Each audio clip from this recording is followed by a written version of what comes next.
विज्ञान भारती फर्स्ट कक्षा 6 की विज्ञान की अभ्यास कार्य पुस्तिका में हम लोग करेंगे इकाई 7 जीवों में अनुकूलन के प्रश्नों को।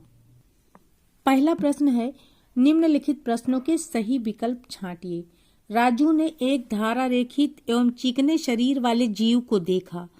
उस जीव का वास स्थान है पानी, पहाड़, मरुस्थल, घास वाली भूमि।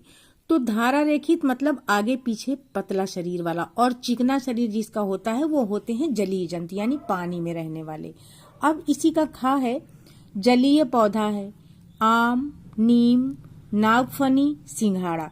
तो इनमें से सिंघाड़ा जलीय पौधा है। ग है, सामान्यतः मछली सांस लेती है फेफड़े द्वारा, त्वचा द्वारा, गिल्स द्वारा, पंखों द्वारा। तो मछली सांस लेती है गिल्स द्वारा। आगे है, मेढक रहता है जल में, स्थल में, वायु में, जल तथा स्थल दोनों में। तो मेढक जल तथा स्थल दोनों जगह पे रहता है, इसलिए इसको उभयचर भी हम लोग कहते हैं। फिर है, मरुस्थलीय पौधे में जड़ें अधिक विकसित होती हैं, कम विकसित होती हैं, अनुपस्थित होती हैं, नहीं होती हैं। तो मरुस्थलीय पौधे में जड़ें अधिक विकसित होती हैं क्योंकि उनको बहुत गहराई से पानी खींचना पड़ता है। चा पार्ट है, हाइड्रिला है जलीय पौधा, स्थलीय पौधा, मरुस्थलीय पौधा, इनमें से कोई नहीं। तो हाइड्रिला जलीय पौधा है। दूसरे प्रश्न में रिक्त स्थानों की पूर्ति करनी है।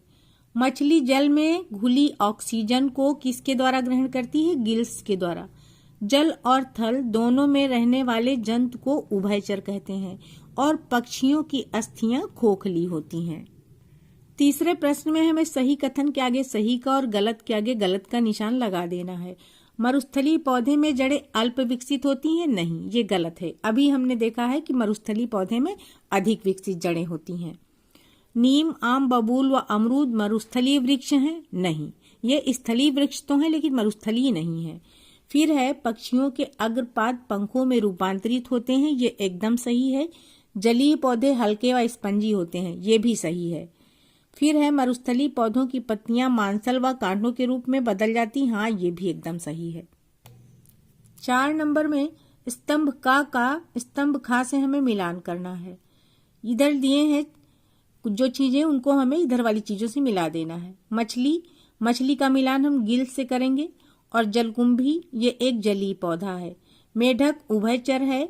नागफनी पत्तियां इसकी कांटों में परिवर्तित हो गई हैं, और पक्षी इसकी खोखली अस्थियां होती हैं, खोली नहीं खोखली होना चाहिए।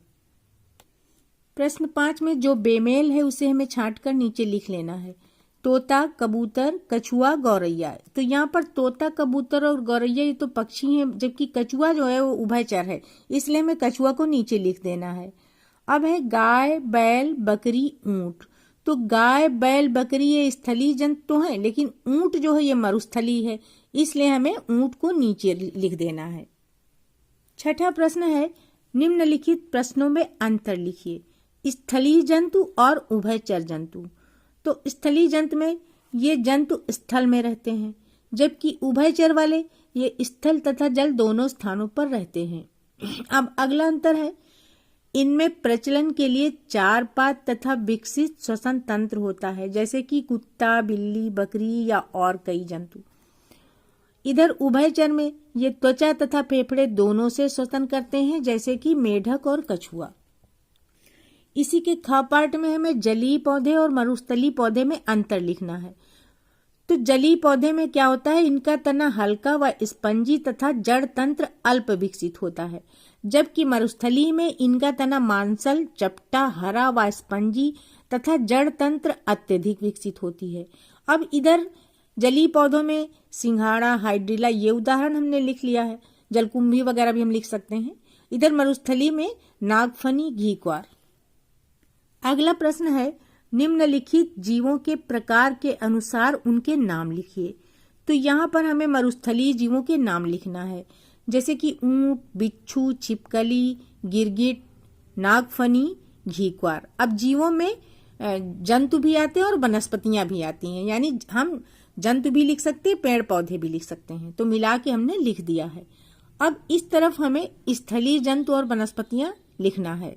तो गाय, बकरी, कुत्ता, सियार, नीम, महुआ। आप अपने अनुसार भी उदाहरण लिख सकते हैं।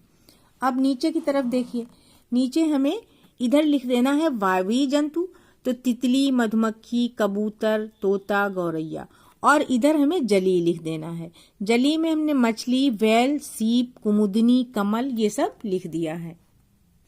अंतिम प्रश्न है, निम्नलिखित संकेतों की सहायता से वर्ग पहेली को पूरा कीजिए। पहले हमें पहेली में बाएं से दाएं चलना है। ये संकेत दिए हैं और नीचे ये वर्ग पहेली बनी हुई है। तो नंबर 1 पर देखिए, यहाँ पर मरुस्थलीय पौधा। अब हम यहाँ आते हैं, तो मरुस्थलीय पौधा में न यहाँ लिखा है, तो हमने पूरा कर दिया नाग फ और यहाँ नहीं लिखा, नाग फनी हो गया मरुस्थलीय पौधा। अब नंबर 2 पे हम देख रहे हैं स्थलीय पौधा हमको लिखना है, तो फिर हम यहाँ आते हैं नंबर 2 पे देखिए नीम, नीम हो गया स्थलीय पौधा। अगला है 3 नंबर पे पक्षी का नाम, तो यहाँ पर देखिए पक्षी का नाम ता लिखा हुआ है, तो हमने पूरा कर दिया, इसको तोता लिख दिया है। और 4 नंबर पे है कीट का नाम। नीचे आते हैं हम 4 नंबर पे, तो यहाँ कीट का नाम तितली। फिर अगला 5 नंबर है मरुस्थलीय जंतु का नाम, तो यहाँ पर हम 5 नंबर में यहाँ पे ऊ लिखा है, ऊंट, इसको पूरा कर देते हैं। अब हमें पहेली में चलना है ऊपर से नीचे की ओर।